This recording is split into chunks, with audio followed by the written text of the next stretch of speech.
afternoon. It's Tuesday, February 7th. I'm Laura Cornfield, and this is IBA News broadcasting live from Jerusalem. Lawmakers last night voted in favor of the historic regulation bill that passed its final readings and paved the way to legalize some 4,000 homes and settlements in Judea and Samaria built on Palestinian land. The bill passed in a 60-52 vote and marks the first time the Knesset has sought to impose Israeli law on Area C in the West Bank under Israeli military and civilian control. Veteran Likud MK Benny Begin was the only coalition member to oppose the bill. While lawmakers affiliated with the right praised the outcome, opposition members called the bill a de facto annexation, saying it will invite legal action against the Jewish state in the International Criminal Court in The Hague. The vote took place without Prime Minister Benjamin Netanyahu, who was returning to Israel after meeting his British counterpart in London. The passing of the controversial legislation marked the end of months of bitter debate in the Knesset, while Jewish Home Party leader, Education Minister Naftali Bennett hailed the bill as a revolution, saying his party's determination to see the bill advance had paid off. Opposition leader Isaac Herzog said never in the history of the Jewish state has the Knesset passed a bill against state laws and against the senior legal advisors in the government. However, if an appeal against the bill is lodged in the High Court of Justice, there is the possibility it will be struck down. Immediately after the bill's passage, several Israeli NGOs stated that they intend to oppose the far-reaching legislation through the courts. Peace Now, Yesh Din, and the Association for Civil Rights in Israel will all be initiating legal action to quash the regulation bill.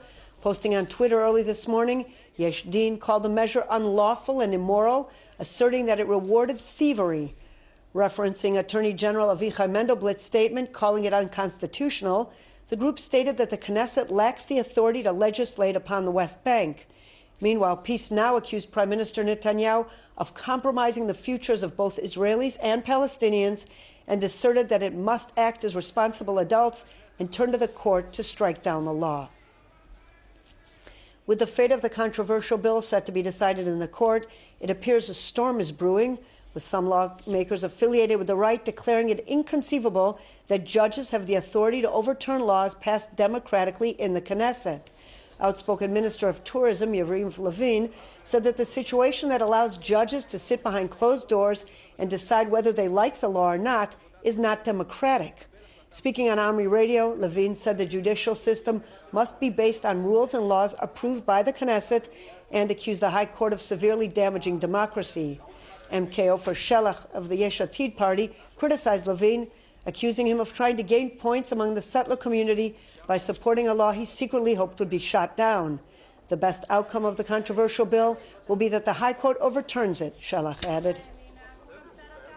The White House has thus far kept silent regarding the new settlements law, but others, including the United Nations, European Union, and Turkey, have issued harsh condemnations of the measure.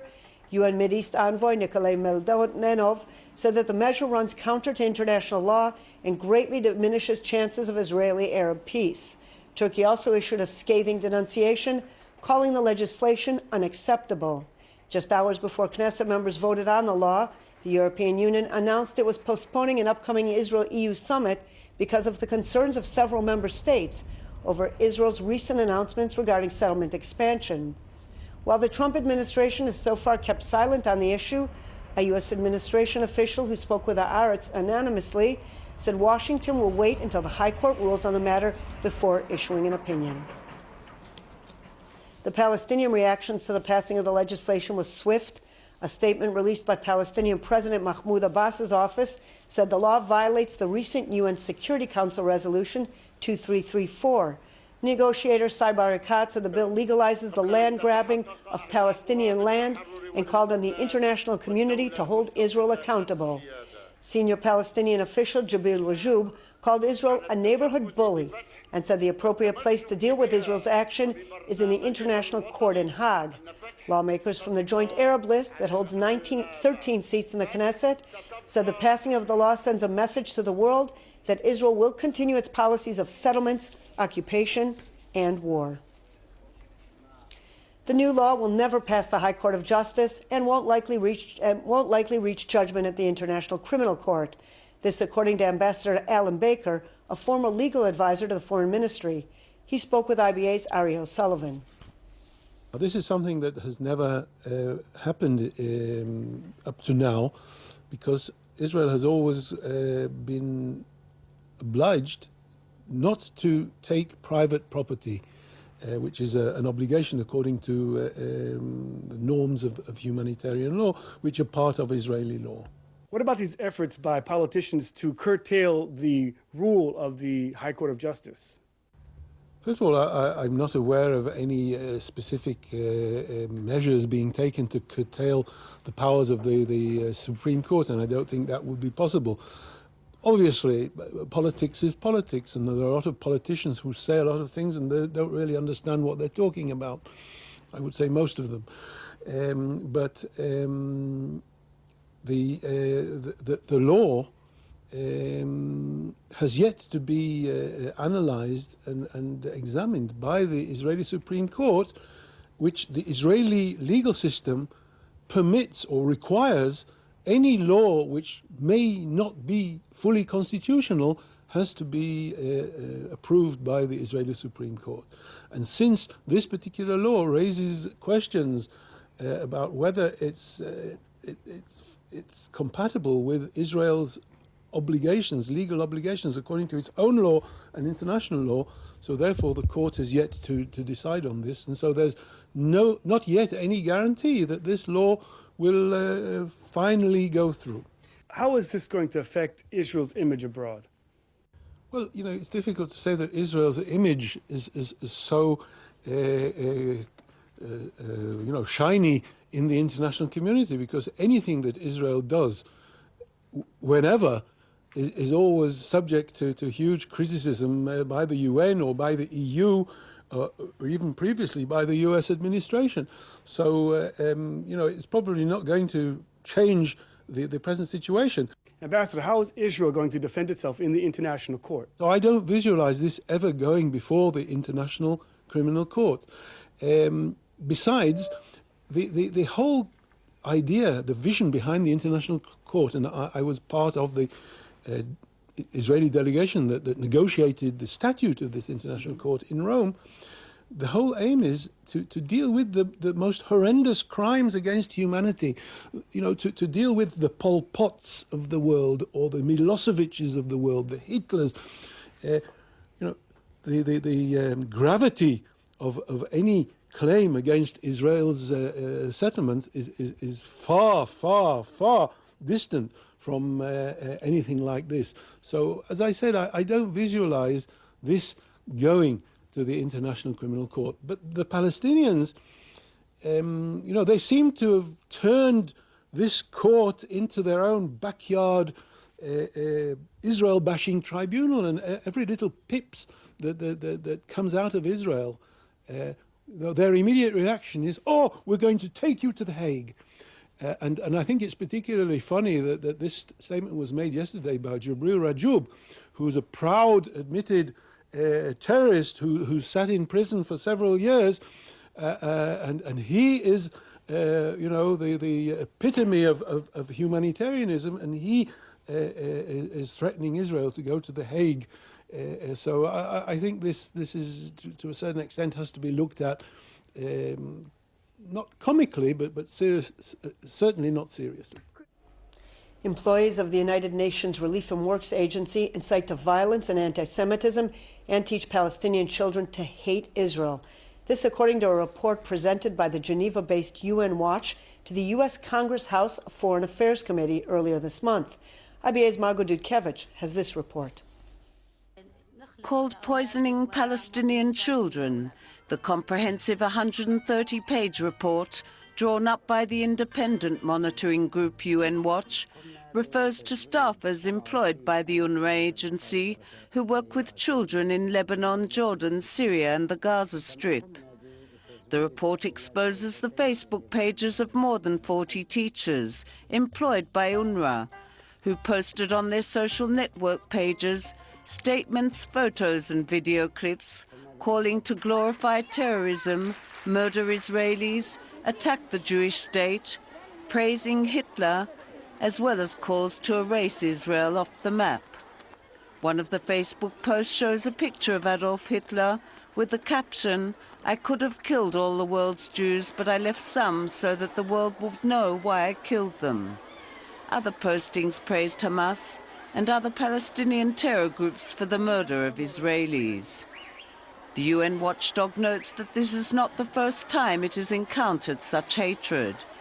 Last year it exposed 30 cases of online incitement, and the response by Chris Gunness, the spokesman for UNRWA, was to lash out at the UN Watch and deny or downplay the problem. Only after constant media attention were some of the employees suspended, the report notes. It is the responsibility of the United States, the European Union, Britain, Canada and other countries who donate millions of dollars to the UN organization to ensure UNRWA lives up to its obligations as a United Nations humanitarian organization, UN Watch said, and called for the United Nations to adopt a zero-tolerance policy and lash out against terrorism and anti-Semitism. Moga Dudkevich, IBA News. Far-right French presidential candidate Marine Le Pen reiterated her intention to ban the wearing of kippot this week, telling Channel 2 that it was a necessary sacrifice in the war against radical Islam. Le Pen, who heads the anti-immigrant National Front Party, has been calling for a kippah ban for months, asserting that France cannot ban Muslim garb such as burqas from the public sphere without applying such laws evenly to every religious group. The French Jewish community has previously condemned Le Pen's efforts to ban the Jewish symbol. Syria has engaged in the systematic judicial murder of thousands of prisoners in the Sednaya military prison. That, according to a new report released today by Amnesty International. According to the human rights organization, the Assad regime has hanged some 13,000 prisoners, most of them civilians suspected of opposing the government. Prior to the mass hangings, many of the victims are subject to short sham trials lasting between 1 and 3 minutes, Amnesty reported. The victims, who are routinely tortured before their deaths, are usually dumped in mass graves. Such actions amount to crimes against humanity, the rights group said. The new findings in this report are about a systematic campaign of mass hangings, whereby every week, usually on Mondays and Wednesdays, groups of detainees, of between 20 to 50 detainees, would be taken from their cells, told that they would be transferred to civilian detentions. But instead of that, they were taken to a cell in another building inside of Sednaya, where they would be hanged. We're calling on the United Nations to launch an independent and transparent investigation into what is taking place in Sednaya today.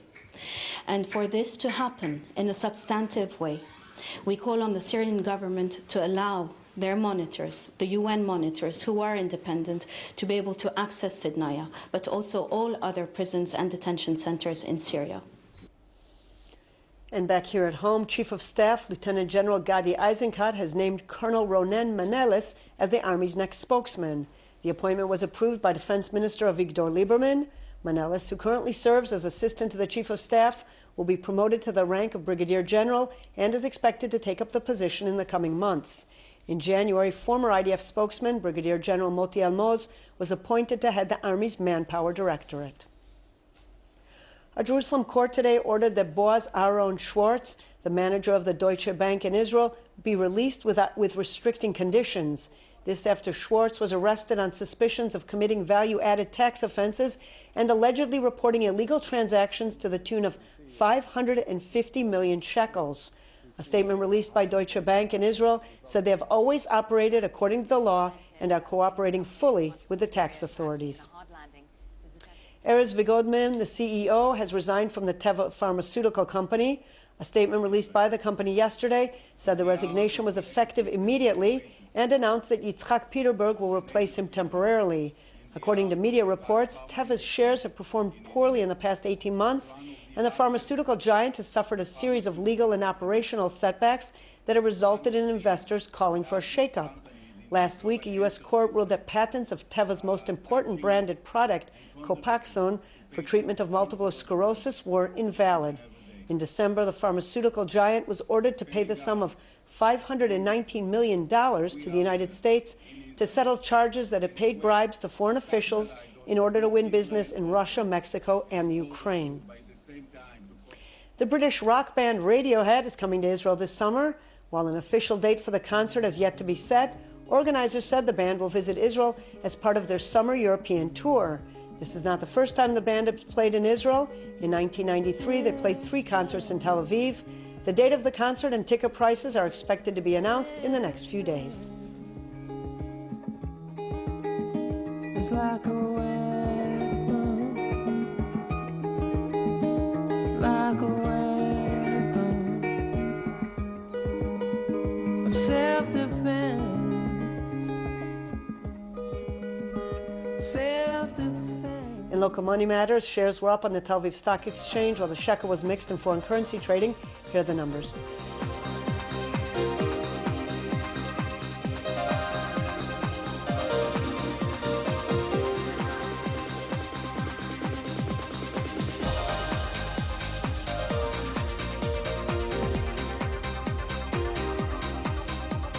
Temperatures will remain unseasonably high tomorrow with strong easterly winds in the north and central areas. During the day, temperatures are expected to become cooler. Here are the highs and lows at home and abroad.